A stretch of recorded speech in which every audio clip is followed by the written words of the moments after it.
Hey there, juniors. Today we're still in our colonial. I don't want to call it colonial. We're going to call it our colonial political slash unit, and we've been covering some really powerful political works. Now we're going to tackle some more poetry. So remember when we did the Puritan unit and we did the Anne Bradstreet, the Edward Taylor poetry, and I wasn't a giant fan of it. Well, we're going to do another poem that I'm not a giant fan of. Now but I do want to back up. While I do not like this poem per se, I don't think it's a great poem. I think Phillis Wheatley, the author, is an amazing human being. And I think that there's so much about her that we should study more in history, and we seem to not do it, okay? I feel like that's unfair. And if you want to find out about somebody who's interesting, especially if you're in a history class and you have to write on somebody from this time period, and you don't want to like Thomas Jefferson or George Washington, stuff that everyone does, Phillis Wheatley's a phenomenal individual. So, she combated the concept of racism in a way that hadn't been seen in this time period, because the idea at the time was that African Americans just didn't have certain abilities, especially with language and things like that. And she proved that that was not the case, because the woman's brilliant. The way this is written, the references she makes, the concepts she does, so how she's really artistic in her poetry. I don't like a lot of poetry like this. So this is not because of a lack of her ability. It's more about it's just not my thing. Okay, I do like some poetry, but just this isn't one of them. But her personally, brilliant person. There should be a lot more scholarship on her than there is.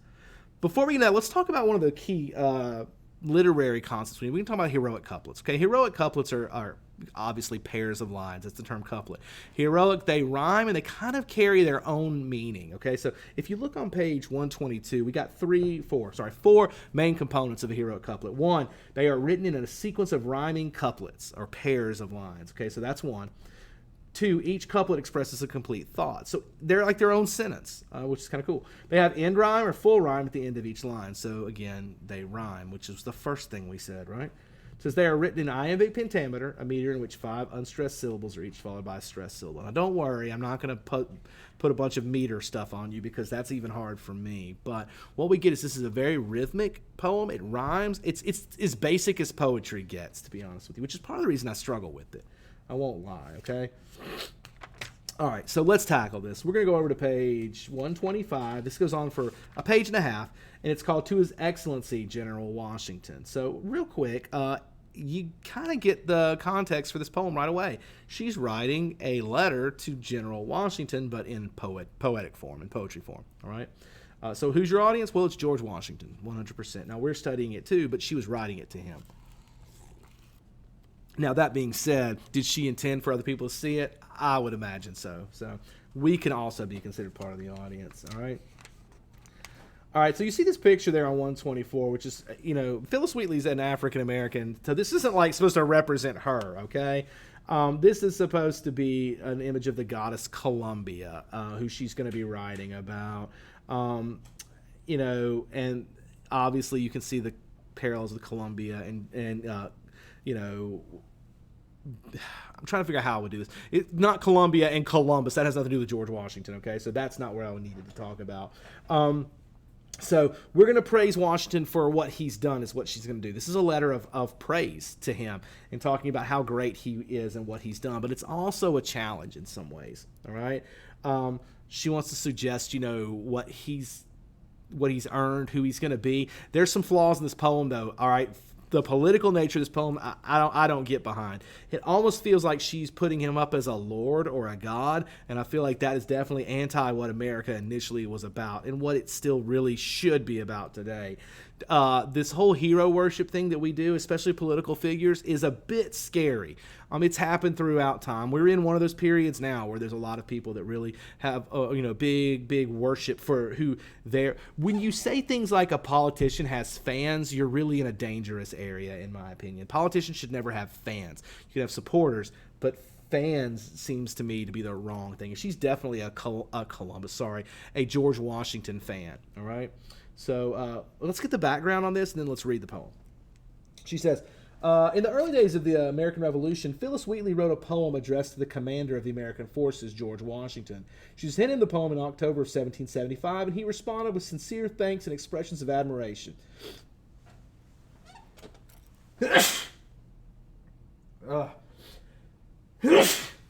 Sorry about that, guys. A good teacher would refilm, but I'm just not that, am I? All right.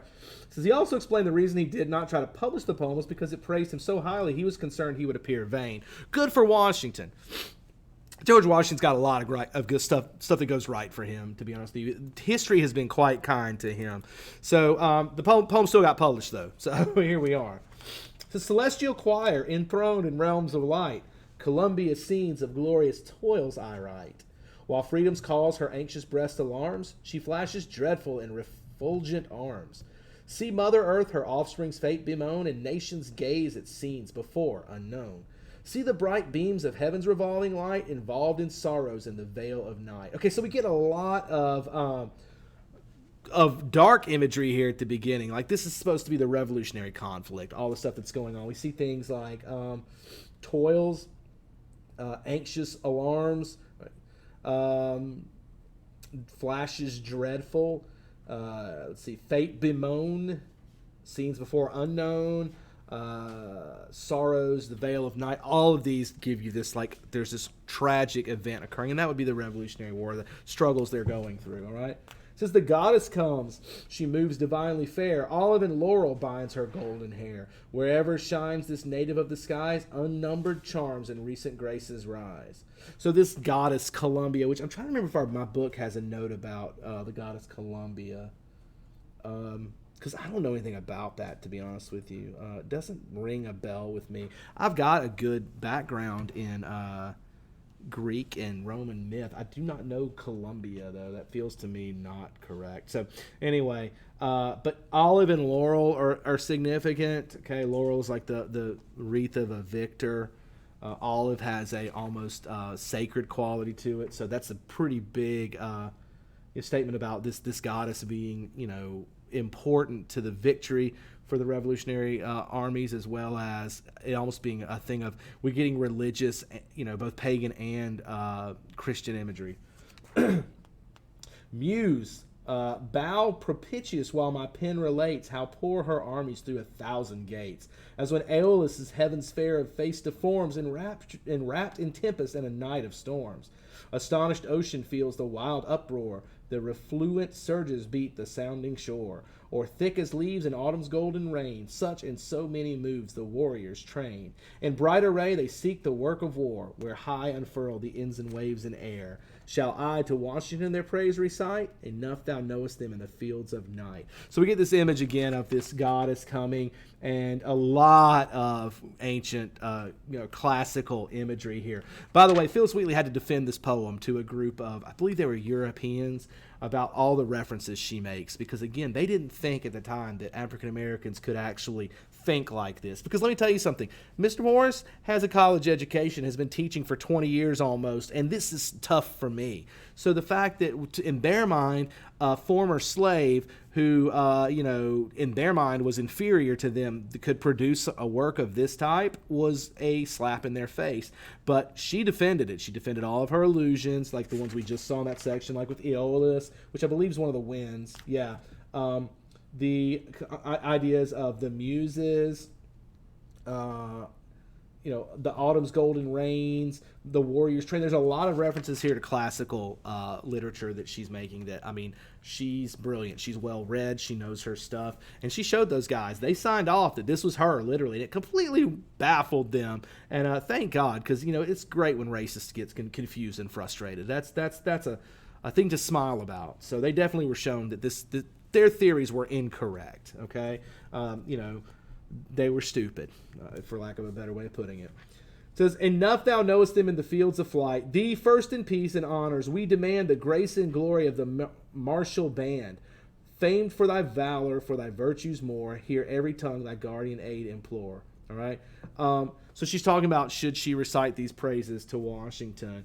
And then she's starting to talk about him now, okay? So let's get to this last part. 1 century scarce performed its destined round when Gaelic powers Columbia's fury found. And so may you, whoever dares disgrace the land of freedom's heaven-defended race. Now look at how she's positioned the Americans as God's now chosen people. Which, to me, I'm going to put a star here so I can remember where I was. To me, this is problematic. This is a slave. This is a person. Now, granted, her experience as a slave was very different than others.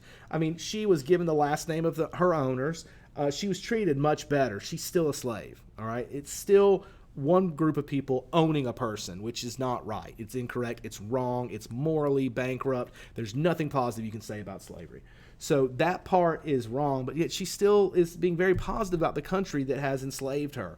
Now, again, like I said, she's not going to have the same story that a lot of slaves would have had. The family that owned her treated her well, despite paying for her and owning her. But she was taught to read and write. She was taught a lot, and she was given a lot of opportunities. By the way, still wrong, okay? But for her to, like, treat America as God's chosen people, that you see that there's some definite issues for me personally with that statement, okay? But, hey, good for her, I guess, that she's accepted that. I just feel like it's not aging well. Said, let's see. Fixed are the eyes of nations on the scales, for in their hopes Columbia's arm prevails. These scales are probably the scales of justice they're referencing. For in their hopes Columbia's arm prevails. Anon Britannia droops the pensive head, while round increase the rising hills of dead. So, again, she's talking about here that, one side of these scales is America, the other are the British, and the British are by far losing. But she's also indicating that they're not just, and that the Americans are correct. All right. Cruel blindness to Columbia's state. Lament thy thirst of boundless powers too late. Proceed, great chief, with virtue on thy side. Thy every action let the goddess guide. A crown, a mansion, and a throne that shine with gold unfading. Washington be thine. All right, so here at the end, this is the part that's uncomfortable for me. Besides the slavery issue, this part at the end is very uncomfortable for me. And it probably won't bother anyone else but me. But let me go ahead and acknowledge it. She talks about Columbus having virtue on his side, which I'm okay with that. It says, thy every action let the goddess guide. I'm okay with that. Let him make the right choices. A crown, a mansion, and a throne that shine with gold unfading. Hold on. What are we trying to make George Washington? Are we making him the president, or are we trying to elevate him as Lord and King? To me, that is a problem, okay? America was never supposed to be about that. And that kind of statement, it means like you're replacing one king with another, and you're destined to end up in more trouble. And to me, her high praise for Washington is great, but King, not so much. Actually, I haven't played this version of it, but I know the third Assassin's Creed has a DLC that was called The Tyranny of Washington. I think it would be like, this kind of concept where if he was made king, what would happen? And that wasn't George Washington's desire. I don't think he ever considered that option, but it definitely shows some problems, okay? So I guess you could tell as we're reading this that I have some problems with this poem, just the understanding of it, just like you did, okay? This is brilliant. This is a smart person writing. I mean, it's over my head with a lot of it. So I mean, there's no doubt that this woman was a brilliant writer. I like couplets in some ways. This feels a little sing-songy as a poem, but it's still good. There's some questions that we want to definitely tackle that I want you to think about, and these are actually found at the bottom because, again, this is not something I've studied like Crisis Number 1, which I know backwards and forwards. This one is something that's out of my water, but I definitely think that last question at the bottom of 126 is key. It's like, do the qualities Wheatley attributes to Washington represent typically American values? And looking at what those values are, she praises things like his valor, his bravery and his virtue, his moral fortitude, which those are things that like Americans at least attribute to ourselves, and the rest of the world used to, but I think moral issues may be fading from us. We may not be seen as moral as we used to, but definitely like bravery and valor are things that I think that throughout time America has always been associated with. Bravery is a big deal. Character, having the right kind of character is a big deal as well. So these things are all key for these types of writing. So I hope this was helpful for you guys. I'm going to rush on out of here, but if you'll I hope you'll enjoy that you were able to enjoy something of this poem. I know it's difficult. I know I didn't do a great job with it, but I hope that you enjoyed it. And I hope that I was able to make a full class out of this because, like an idiot, I decided to make this an entire class when it's really not necessary, right? So I probably will scoot ahead and do a little bit with the nonfiction to kind of get you ready for it as, we prep for it. So anyway, have a great evening, guys, and thank you for your time.